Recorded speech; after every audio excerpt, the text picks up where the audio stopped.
Ысык көл Ала тоонун бермети.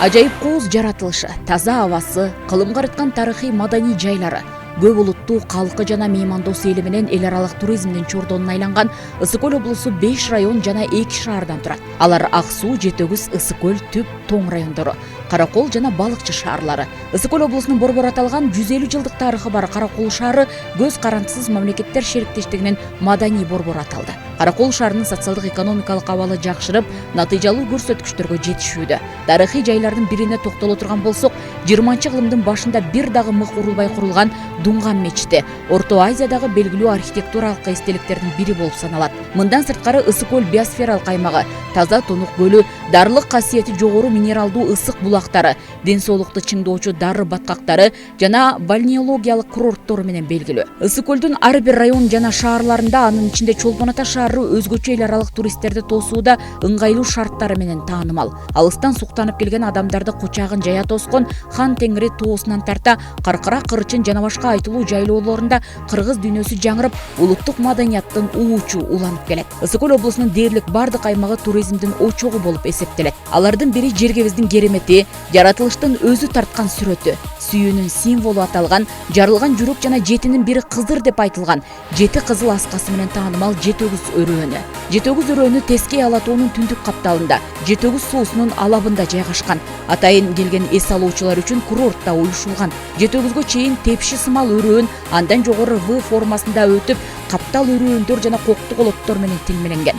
Өрөөндүн этек бөлүгү салааланган кургак сайлуу, дөңсөлүү адырлардан турат. Жетөгүз кыштагынан жогору чыга бергенде суунун оң тарабында кенен казанбак түздүгү, ал эми суунун сол тарабында тик кашаттуу акжар тектирлери жатат. Рельефи жалпысынан тоолуу, Капчыгай оозундагы адырлар улам жогорулаган сайын бийик тоолорго өтөт.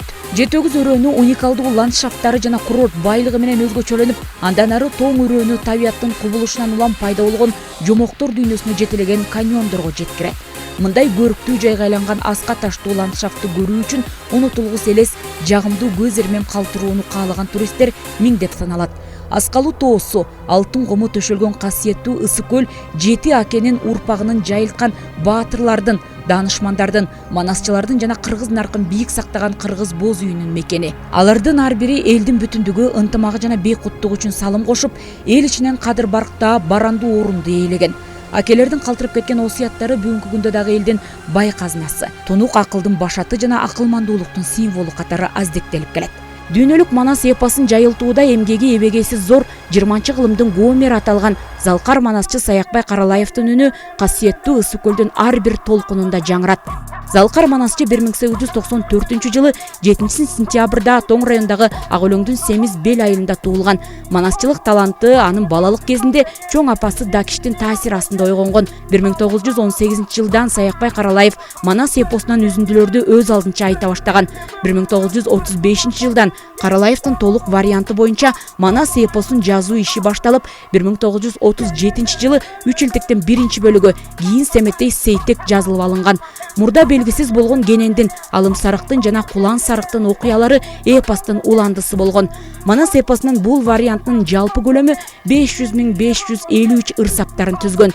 Дүйнө элдеринин эпостары менен салыштырганда көлөмү боюнча Гомердин Илиада жана Одиссеясынан 20 эсе, Шахнамеден 5 эсе, Махабхаратадан 2 эсе чоң. Саякбай Каралаев манас эпосун бир нече айлар бою үзгүлтүксүз аткара алган, ошондуктан да аны 20-кылымдын Гомери деп аташкан. Ысык көл кээде тынчта, кээде толкун, толкуса толкунуна тең ортокмун. Турмушта канча жолдош күтсөм дагы бир сырлуу мындай жолдош күткөн жок.